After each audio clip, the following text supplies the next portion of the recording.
지난주 오후에 제가 어떤 우리 교회 한 목장에 초청이 돼서 아주 맛있는 음식도 먹고 또 그분들하고 이렇게 교제하는 그런 좋은 시간을 가졌습니다.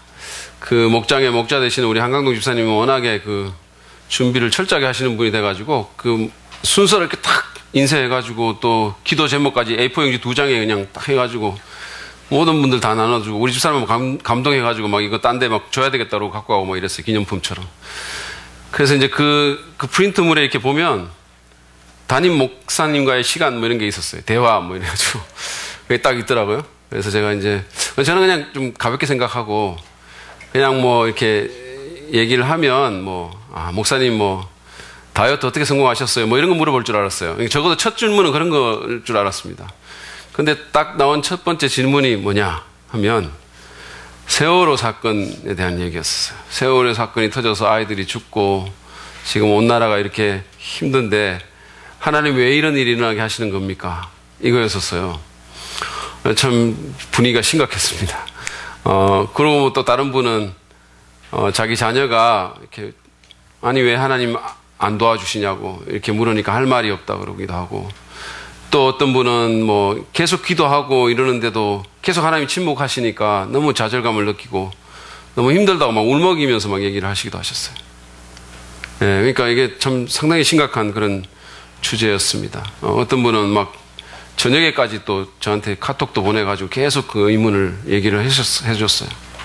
많은 분들이 아마 그런 의문과 고통을 갖고 있을 겁니다.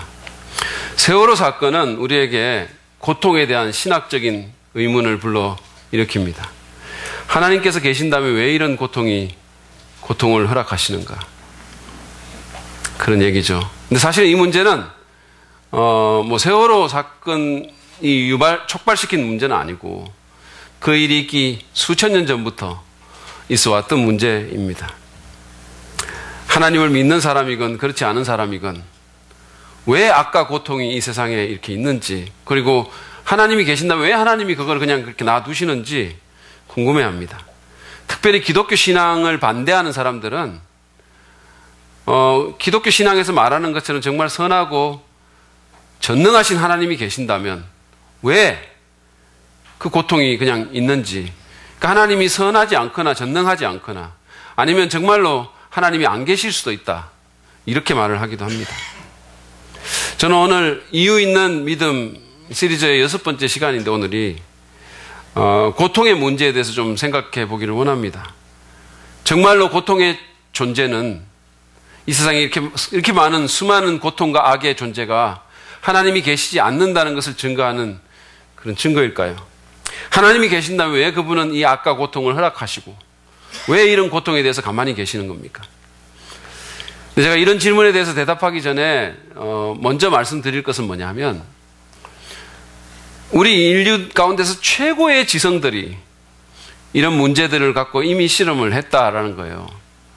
피타고라스든 플라톤이든 또는 아우구스투스든 또는 도스토옙스키든 C.S. 루이스든 수많은 지성들이 최고의 머리를 가진 사람들이 이 질문을 던지고 답을 얻어내려고 애를 썼지만 그 누구도 완벽한 답을 얻어내지도 못했고 사람들에게 제시하지도 못했습니다.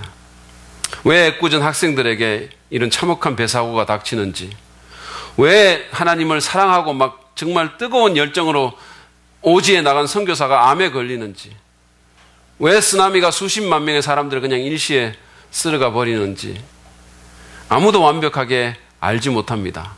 그리고 아무도 완벽하게 모든 사람이 만족할 만한 답을 주지도 못합니다. 물론 저도 완벽한 답을 갖고 있지 않습니다.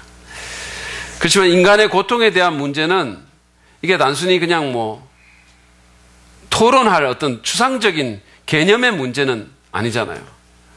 고통의 진짜 문제는 그게 아프다라는 거예요. 그게 나를 아프게 하고 여러분을 아프게 한다라는 겁니다. 제 고통은 저를 아프게 하죠. 제 슬픔과 제 외로움과 저의 어떤 상실은 저를 아프게 합니다. 힘들게 합니다. 그건 여러분의 경우도 마찬가지예요.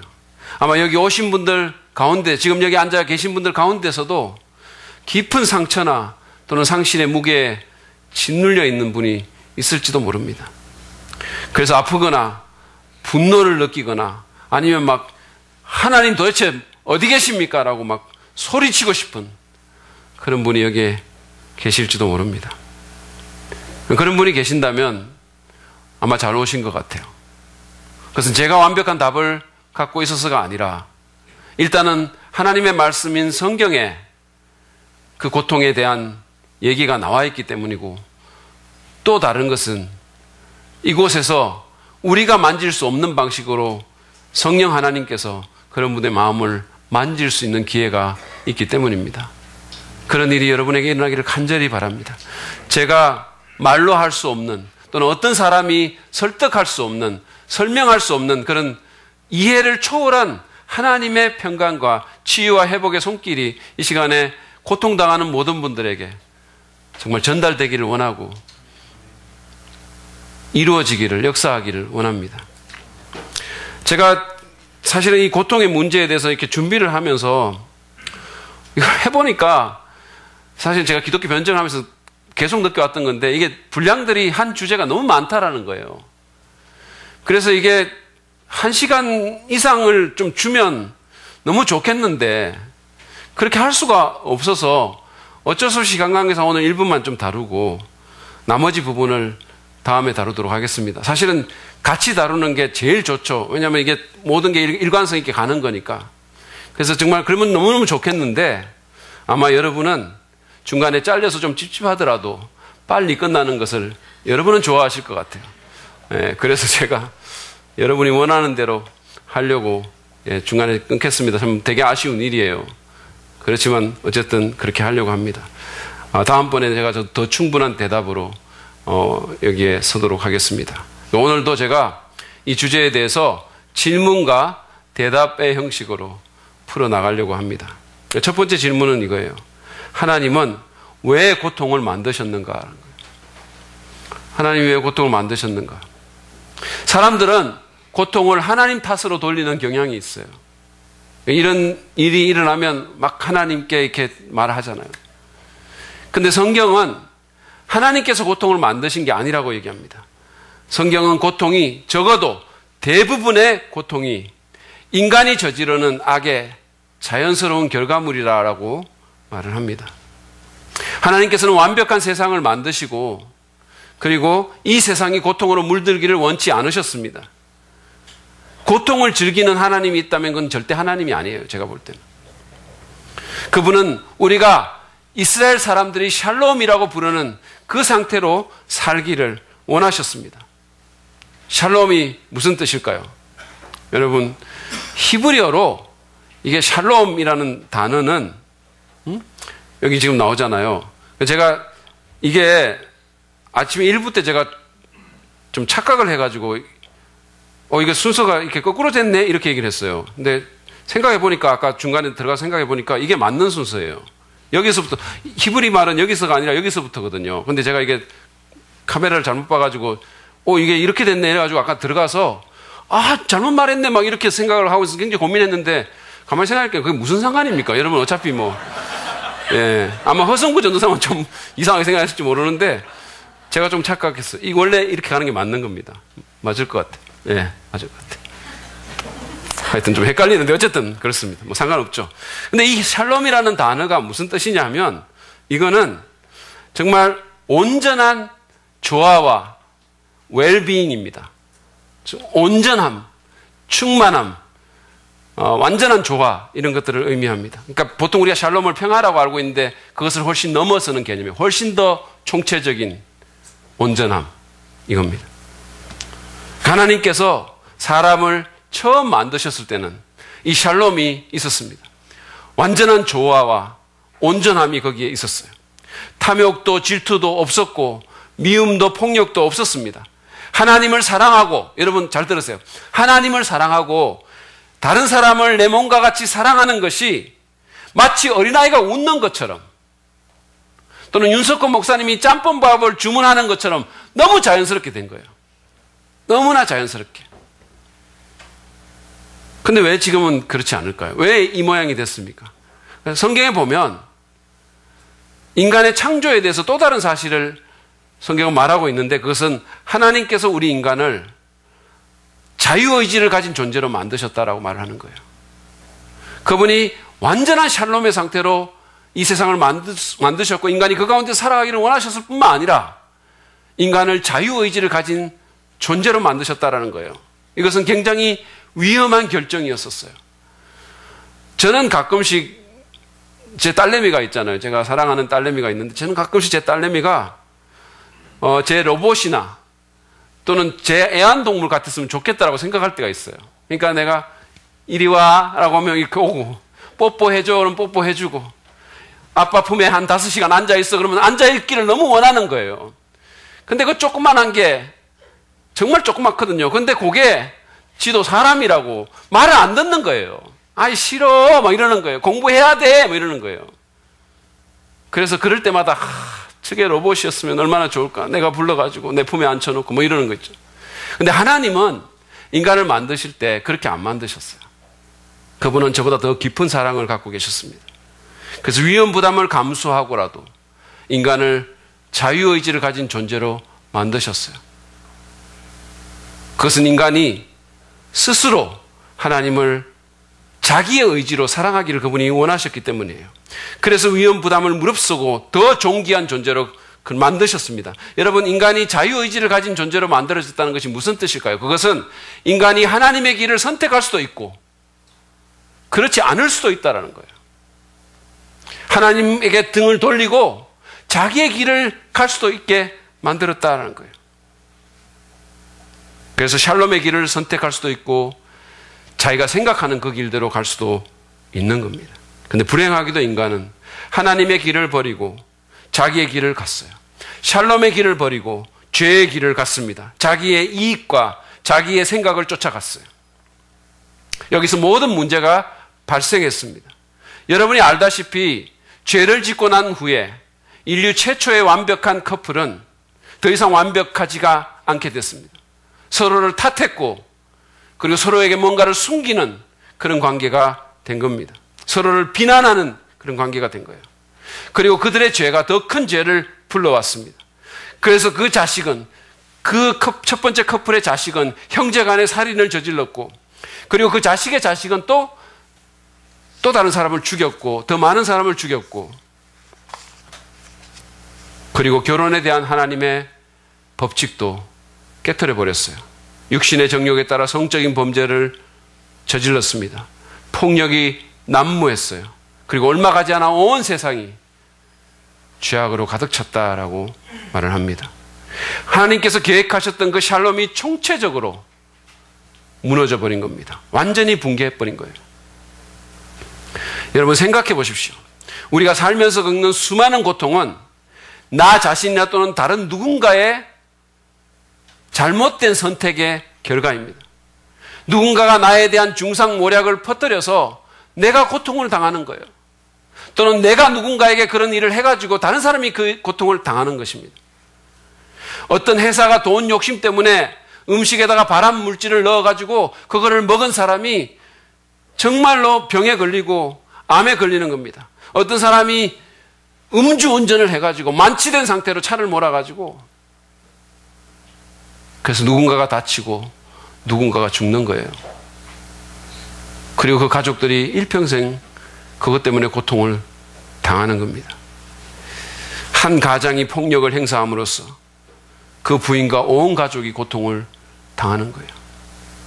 제가 지난주인가 어디선가 이게 정확하게 기억이 안 나는데 어떤 여인의 사진과 동영상 같은 걸 보고 글을 읽었어요. 근데 그 여자가 너무너무 조그만 거예요. 하여튼 성인인데 130도 안 되는 거예요, 키가. 근데 그리고 장애가 심한 장애가 있어요. 근데 알고 봤더니 왜 그렇게 됐냐면 그 아버지가 이 여인이 어릴 때 하여튼 이 여인을 집어 던진 거예요, 이 아이를. 던져가지고 척추가 상해가지고 더 이상 자랄 수도 없고 평생 장애를 안고 컸다는 거예요. 여러분, 그 아버지의 죄로 인해서 이 여인이 겪어야 했을 그 수많은 육체적인, 정신적인 고통들을 한번 생각해 보세요. 꿈이 다 부서진 거예요. 데이트도 못하고 결혼도 못하는 겁니다. 생각해 보세요. 다행히 이 여성은 예수님을 믿고 절망과 쓴뿌리와 증오에서 해방돼서 지금은 많은 사람들에게 소망의 메시지를 전하고 다닌다고 했습니다. 이번 세월호 사건도 따지고 보면 인간의 죄로 인해서, 사람들이 저지른 죄로 인해서 나타난 결과물입니다. 그렇지 않습니까? 돈만 아는 회사, 이기적인 선장과 선원들, 엉터리로 허가를 내주거나 또는 무슨 비리와 결탁한 관련 단체들, 무사 안일주의에 빠진 관료사회와 정부 기관들, 이런 극심한 고통 가운데서도 어떻게든 자기 이익을 찾으려고 정쟁하는 정치인들, 자기가 하는 말이 사람들에게 어떤 영향을 끼칠지도 모르고 그냥 확인도 안 된 유언비어를 마구 퍼뜨리는 그런 네티즌들과 방송사들, 이 모든 사람들의 잘못된 선택으로 인해서 이런 참사가 일어나고 그 고통이 증폭되고 있는 겁니다.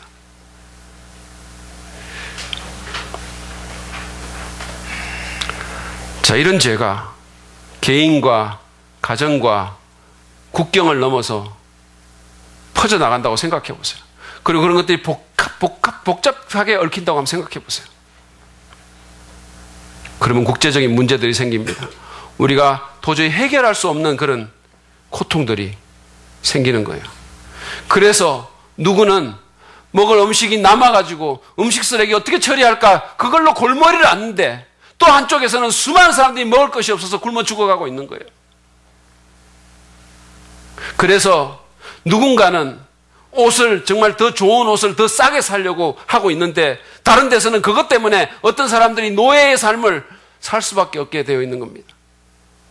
그래서 나라들이 자기들의 이권을 위해서 싸우고 전쟁을 일으키고, 그것 때문에 수많은 사람들이 고통당하고 어려움을 겪는 거예요. 이 모든 죄악과 잘못된 선택들이 사람들을 고통 속으로 몰아넣고 거의 해결할 수 없는 문제와 악에 빠뜨리는 겁니다. 그렇다면 쓰나미 같은 그런 자연재해나 암과 같은 건강 문제는 어떻게 해서 생길까요? 이거는 대답하기 쉬운 문제가 아닙니다. 그러나 제가 한 가지 말씀드릴 수 있는 것은, 하나님께서는 인간이 죄를 선택하면 죽음이라는 결과가 오게 될 거라고 경고하셨다는 거예요. 죄의 부정적인 영향력이 온 우주의 죽음의 그림자를 드리우게 될 거라고 말씀하셨어요.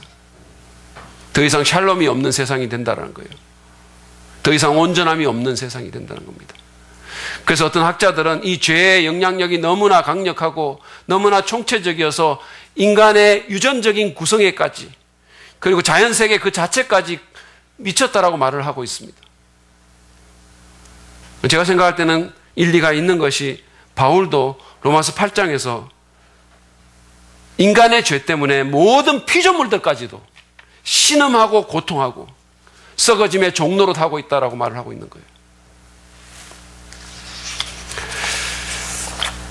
고통은 하나님이 만드신 것이 아닙니다.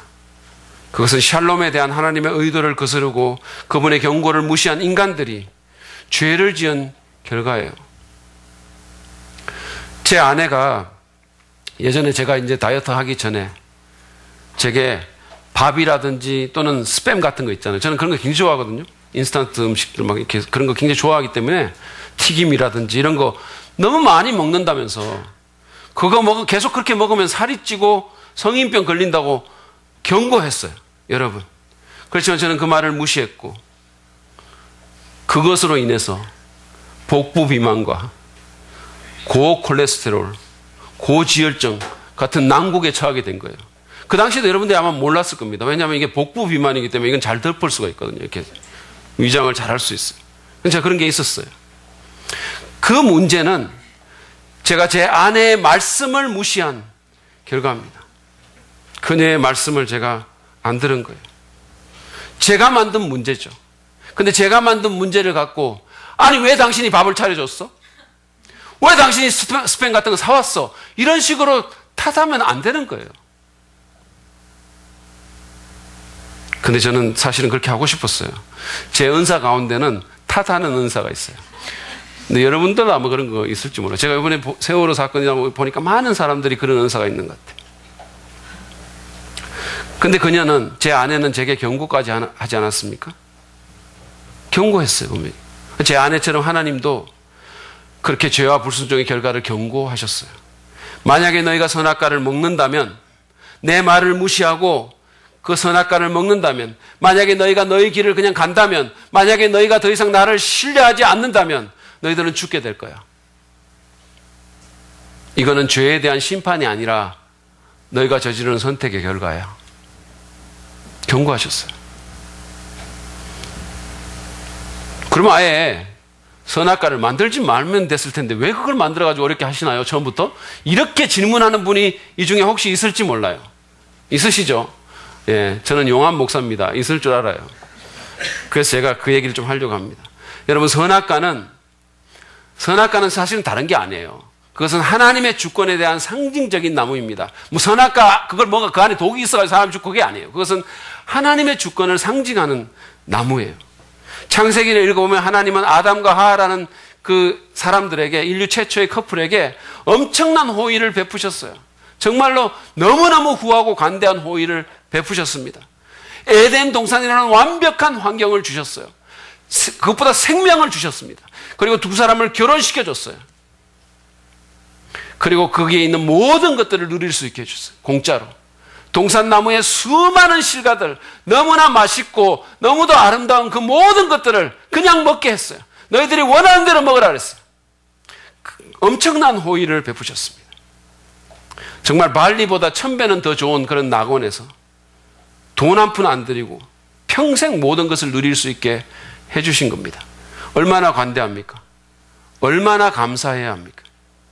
그런 가운데 딱 하나 금지한 것이 바로 동산 중앙에 있는 선악과를 먹지 말라는 겁니다. 동산 중앙에 있던 그 나무는 아담과 하와에게 이 모든 것을 누리되 너희가 누리고 있는 그 모든 것의 주인이 바로 나 하나님이라는 사실을 기억하게 해주는 일종의 장치였어요.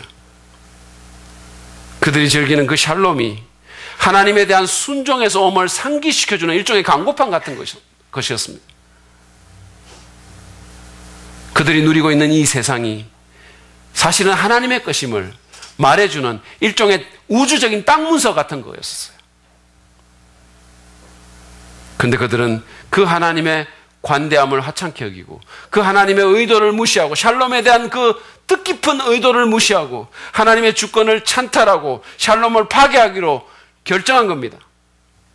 이거는요, 마치 누가 남의 집에 들어가가지고 그 사람이 너무너무 호의를 베풀어줘서 그래가지고 그 집에서 그냥 모든 것을 다 누리고 먹고 자고 거기 있는 거 모든 거 다 누리면서 그렇게 있다가 나중에 그 집의 주인이 절대로 만지지 말라고 한 집문서 갖고 튀는 것보다 더 나쁜 거예요. 그런 행위하고 같은 겁니다. 선악과 문제로 하나님은 비난받을 일이 하나도 없습니다. 인간에게 모든 잘못이 있는 거예요. 엄청난 호의를 받았으면서도 그 호의를 무시하고 하나님의 경고도 무시하고 그 샬롬을 의도적으로 깬 겁니다. 하나님께 생명을 공짜로 얻었잖아요. 근데 그들은 그렇게 하지 않았어요. 거기서 모든 문제가 벌어진 겁니다. 근데 여러분, 우리는 그렇지 않나요? 우리도 마찬가지입니다. 우리도 하나님께 생명을 공짜로 얻고 여기 정말 날마다 살아가면서 이 신선한 공기를 마시고 햇빛을 쬐고 그분의 일반 은총을 날마다 누리면서도 그분을 하나님으로 인정하지 않고 그분의 주권을 무시하고 그 말씀에 콧방귀를 우리가 끼는 거예요, 종종. 하나님, 어떻게 우리 현실을 잘 모르시는 것 같아요. 아니, 요즘 같은 세상에 어떻게 성경대로 합니까? 예수 믿는 사람들도 그러는 거예요. 그냥 우리가 그냥 콧방귀를 끼는 거예요, 하나님의 지침에. 우리 스스로 속단하고 우리 생각대로 살아가는 거예요. 하나님 세상 잘 모르시잖아요. 21세기 세상 하나님 아세요? 제가 더 잘 알죠. 그렇게 하시면 안 됩니다, 하나님. 그러는 거예요. 그래서 그분이 제시한 샬롬을 위한 지침을 거부하고 우리 마음대로 삽니다. 이번에 세월호 사건이 터지니까 많은 분들이 하나님 도대체 뭐 하냐고, 정말 뭐 하냐고 그랬다는데 어떤 목사님이 이런 답을 했어요. 그럼 그동안에 얼마나 하나님의 주권을 인정하고 그 말씀을, 그 지침을 얼마나 존중했습니까? 거기다가 이렇게 엉망진창인 배가, 정말 이번에 밝혀진 걸 보니까 너무너무 엉망진창인데, 이렇게 엉망진창인 배가 날마다 거기 돌아다녔는데 그동안 사고 안 나게 해주신 것만 해도 많이 도와주신 거 아닙니까? 여러분 기억하십시오. 우리에게 있는 고통과 악한 문제는 많은 경우에 우리가 저지르는 죄의 결과입니다. 그리고 그 결과는 죄를 지은 한 개인, 한 단체를 넘어서는 거예요. 내 죄 때문에 샬롬이 깨지고 무지한 사람이 고통을 당할 수 있다는 말입니다. 그러므로 우리는 죄의 파괴력과 부정적인 영향을 가소평가해서는 안 됩니다. 우리가 죄를 심각하게 받아들이고 하나님의 말씀을 존중해야 됩니다. 그게 우리가 고통을 막을 수 있는 우리의 책임이에요. 우리가 할 수 있는 일입니다. 그렇다면 또 다른 질문은 이거예요. 고통은 죄에 대한 하나님의 심판입니까? 그러니까 제가 지금 고통이 죄로 인해서 나오는 결과물이라고 얘기를 하니까 그게 심판이랑 무슨 차이가 있습니까? 그거 심판 아닙니까? 이렇게 얘기하는 거예요. 실제로 또 그렇게 말씀하시는 분들도 있어요. 예전에 발린가 어디선가 쓰나미가 닥쳐가지고 수많은 사람들이 죽었던 적이 있어요. 여러분 기억나세요? 그랬을 때 수많은 사람들이 희생당하고 정말 아픔을 겪었는데 어느 큰 교회 목사님이 이거 하나님 심판이라고 말한 적이 있어요. 그 도시가 너무 타락하고 너무 죄악이 넘쳐가지고 이거는 이 쓰나미는 진노하신 하나님의 심판이라고 자기가 마치 선지자로 되는 듯이 그렇게 말씀하셨어요. 그 말이 맞는 말일까요? 그렇지 않다고 저는 생각합니다. 그런 식으로 말을 한다면 이 세상에 나만 할 때 아무도 없어요. 만약에 그렇다면 대한민국의 강남은 어떻게 그냥 가만히 있습니까? 강남이 그것보다 덜 안 됩니까? 만약에 그렇다면 강남스타일 같은 노래 부르는 싸이는 왜 그렇게 신나게 말춤 추고 온 세상을 돌아다닙니까? 그 사람 차라리 말이 돼야 되는 것이. 그런 논리라면 그 목사님 교회도 온전할 수 있을까요? 거기는 죄가 없을까요? 교회들을 보세요. 안타깝게도 부당한 세습과 재정적인 비리와 교인들의 위선, 그거는 죄가 아닙니까? 자연재해나 비극적인 죽음과 같은 고통이 다 죄에 대한 하나님의 직접적인 심판이라는 생각은 정말 잘못된 생각이에요. 예수님도 그렇지 않다라고 말씀하셨어요. 누가복음 13장 1절에서 5절에 보면 예수님의 얘기가 나와 있습니다. 한번 보실까요? 바로 그때 몇몇 사람이 와서 빌라도가, 그 당시에 그 유대를 다스리는 총독입니다. 빌라도가 갈릴리 사람들을 학살해서, 나쁜 정치가잖아요. 사람들을 학살해서 그 피를 그들이 바치려는 희생 제물에 섞었다는 사실을 예수께 일러드렸다. 예수님께서 어떻게 대답하셨나? 예수님께서 그 부당한 정권에 데모하자 그랬을까요? 예수님께서 그들에게 대답하셨다. 이 갈릴리 사람들이 이런 변을 당했다고 해서 다른 모든 갈릴리 사람보다 더 큰 죄인이라고 생각하느냐? 그렇지 않다. 내가 너희에게 말한다. 너희도 회개하지 않으면 모두 그렇게 망할 것이다. 또 실로암에 있는 탑이 무너져서 치어 죽은 18사람은 예루살렘에 사는 다른 모든 사람보다 더 많이 죄를 지은 사람이라고 생각하느냐? 그렇지 않다. 내가 너희에게 말한다. 너희도 회개하지 않으면 모두 그렇게 망할 것이다. 예수님께서는 재난을 당한 사람들이 그렇지 않은 사람보다 죄가 더 많아서 그런 게 아니라고 얘기하시는 거예요. 만약에 그것이 심판이라면 다 죽어야죠. 그러므로 우리는 고통 중에 있는 사람에게 함부로 손가락질하고 판단하려고 해서는 안 됩니다. 이 말씀에서 예수님의 가장 주된 포인트는 우리 모두가 죄가 있기 때문에 고통의 순간에 사람들이 분노하고 누군가에게 손가락질 하려고 하는데 그러지 말고 자기를 살펴보라는 거예요. 자기를 살펴보라는 겁니다. 자신부터 돌이키라는 거예요. 우리 모두에게 죄가 있으니까 자기부터 돌이키라는 겁니다. 세월호 사태가 일어나니까 얼마나 많은 사람들이 분노하고, 저도 분노했어요. 분노하는 거 이해합니다. 그 누군가에게 정말 손가락질 하고 싶고 악담하고 싶고, 왜냐하면 너무 아픈 사건이니까, 그리고 정말 너무 잘못한 사람들이 눈에 또 보이니까 그러고 싶어요. 그러나 여러분 생각해 봅시다. 우리에게는 문제가 없습니까? 우리도 법과 원칙을 어기고 내 편한 대로, 내 이익이 가는 대로 행한 적이 없었나요? 우리도 사람의 생명을 가볍게 여기지 않았습니까? 누군가의 안전보다 나의 물질적인 이익을 더 귀하게 여긴 적은 없습니까? 우리도 이 타락하고 정의롭지 못한 사회 시스템에 편성해서 유익을 취하지 않았습니까? 그렇지 않다라고 말할 사람이 얼마나 될까요? 별로 없을 거라고 저는 생각합니다. 예수님께서는 고통의 문제에 대해서 무죄한 구경꾼은 없다라고 말씀하십니다. 솔직히 우리도 다른 사람에게 피해를 줄 수 있는, 다른 사람을 정말 엄청난 고통으로 몰아넣을 수 있는 선택을 할 수 있어요. 그리고 했습니다. 어떤 경우에서는. 제가 가끔씩 우리 큰아이를 키우면서 참 나중에 지금 이제 제가 생각하는 거예요. 그 아이한테 고통 준 게 없는가. 어쩌면 그게 자기도 모르는 사이에 거기 들어가가지고 그 아이가 일생 동안 그게 잠재적으로 그 아이를 괴롭히고 힘들게 하는 것은 없었을까, 이런 생각을 해요. 가끔씩. 첫애니까 정말 잘 키워보려고 했고 의욕이 너무 앞섰고 거기다가 미숙했고 어떻게 할지 잘 모르고 막 이런 상황 가운데 내 재성이 결합돼서 그 아이를 정말로 고통스럽게 만든 것은 없는가 생각하면서 때로는 너무 가슴이 아픈 거예요. 생각하면. 자기는 그거를 생각조차 지금 안 하고 있을지는 모르지만 가끔씩 저는 울어요. 너무 마음이 아파요. 그리고 기도해요. 하나님, 그게 잠재적으로 조금이라도 그 아이한테 있으면 저를 불쌍히 여기시고 지워주세요. 그래서 제가 기도합니다. 근데 여러분, 제가 그 아이에게만 상처를 줬겠어요? 살면서 이렇게 오래 살았는데 그 아이에게만 상처를 줬겠습니까? 그 아이한테만 제가 고통을 줬겠어요? 생각해 보시기 바랍니다. 우리도 내 유익을 위해서 다른 사람을 피해자로 만드는 선택을 합니다. 우리도 부정하고 억압적인 사회 체제에 일조합니다.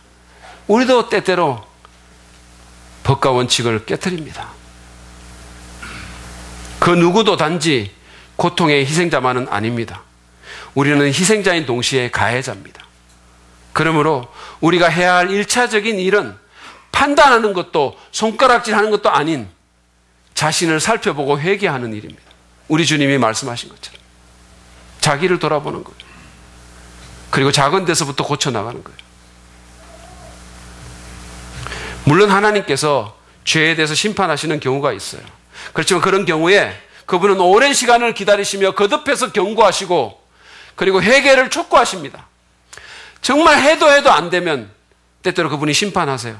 그렇지만 그 심판을 통해서 그분은 더 큰 구원을 이루십니다.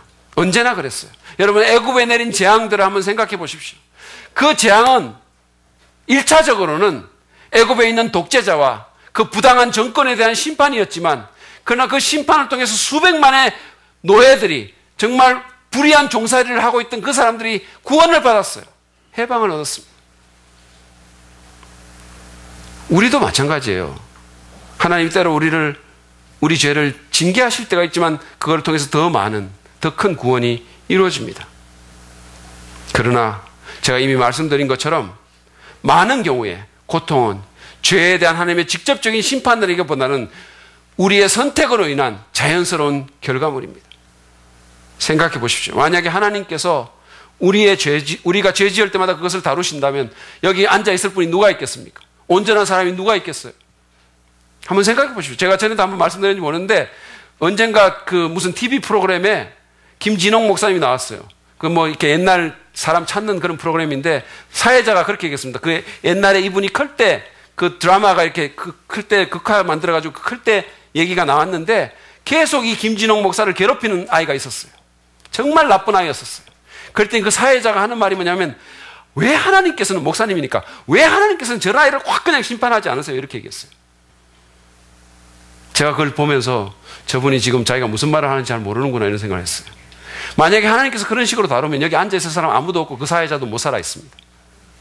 아무도 없어요.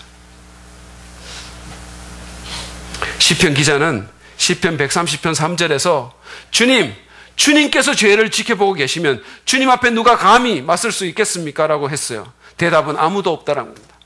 만약에 주님께서 우리가 저지르는 죄악들, 잘못된 선택들 일일이 다 지켜보고 그것들이 만드는 모든 고통들, 엮어내는 모든 아주 복잡한 것들을 주님이 다 기록해가지고 만약에 그것을 다루신다면 누가 주님 앞에 설 수 있겠어요? 누가 다른 사람을 비난하면서 거기서 빠져나갈 수 있겠습니까? 아무도 없습니다. 아무도 없어요. 그래서 여러분, 그래서 예수님이 오신 거예요. 이런 절망적인 상태에 있는 우리를 위해서. 우리 모두가 얽혀 들어간 죄의 고통스러운 사이클을 끝장내고 이 땅에 하나님의 샬롬을 회복시키기 위해서 예수님께서 그 엄청난 고통을 당하시고 십자가에서 자신의 목숨까지 주신 겁니다. 생각해 보세요. 그걸 그냥 너무 당연하게 생각하지 마시길 바랍니다. 여러분 같으면 그렇게 하실 수 있겠어요? 그래서 하나님께서는 당신의 외아들이 온 세상에 끔찍한 죄를 지고 십자가에서 죽어가는 것을 지켜보는 상상할 수 없는 고통을 당하신 겁니다. 우리를 위해서. 이 고통에 빠진 세상을 위해서. 그 샬롬을 회복시키기 위해서.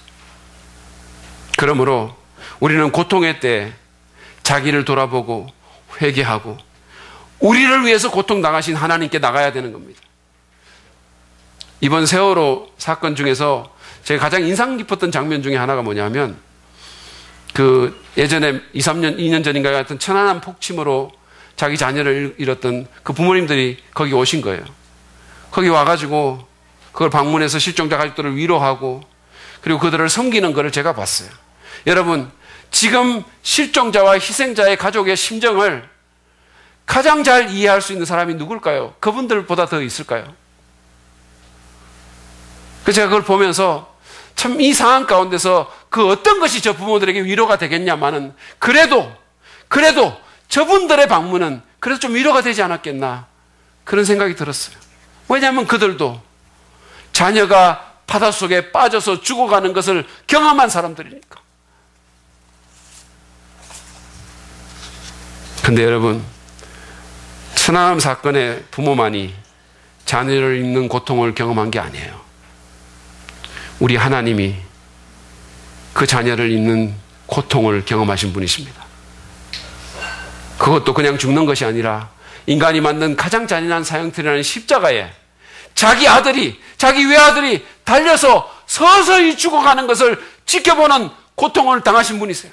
그것도 여러분 그냥 육체적인 고통만이 아닙니다. 그 아들이, 그 소중한 아들이, 그 고귀한 아들이 우리가 때로는 텔레비전에서 정말 지켜보기도 힘든 그런 모든 죄악들을, 눈으로 보기도 힘든 죄악들을 그 아들이 뒤집어 쓰고 지옥을 경험하며 죽어가는 것을 그 아버지가 보셨어요. 그게 우리 하나님입니다. 그 고통을 하나님께서 당하신 겁니다. 우리를 위해서, 이 땅의 샬롬을 회복시키기 위해서, 이 수많은 고통을 끝장내기 위해서. 그 하나님의 아픔을 여러분 짐작하시겠습니까? 그 끔찍한 고통을 상상이나 하겠습니까? 그래서 여러분, 우리 하나님은 고통당하는 자를 이해하시고 동정하실 수 있습니다. 위로하실 수 있습니다. 그리고 그 신적 고통을 통해서 우리의 고통을 끝장내실 수 있습니다. 하나님이 그냥 무력하게 손 놓고 계신 분 아니세요. 제가 이 부분에 대해서 다음 시간에 좀 더 나누기를 원합니다. 그렇지만 제가 지금 마무리를 하면서 여러분에게 질문합니다. 지금 현재 고통 가운데 있으십니까? 하나님이 여러분의 고통을 이해하시고 그 고통 가운데서 함께 고통받으십니다. 그리고 그 고통을 통해서 더 큰 선을 이루기를 원하십니다. 정말로 원하십니다.